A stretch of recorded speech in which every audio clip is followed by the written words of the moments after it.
Hey guys, welcome back to the channel. This is how to get edit option on Wikipedia. So guys, first thing that you must understand is first you must log in into an account over here on the top right corner, or if you don't have an account, you could just simply create an account.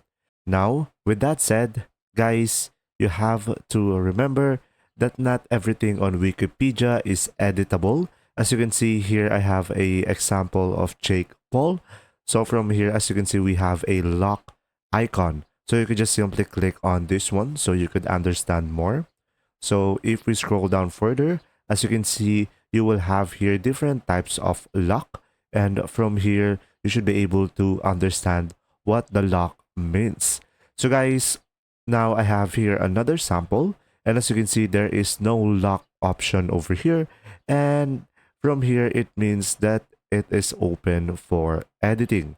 So guys, from here, you should be able to click on edit over here, like their character biography, and you could just simply add information. And if we scroll down, we could add in another categories as well over here. And pretty much that's it. I hope this video helped you understand more.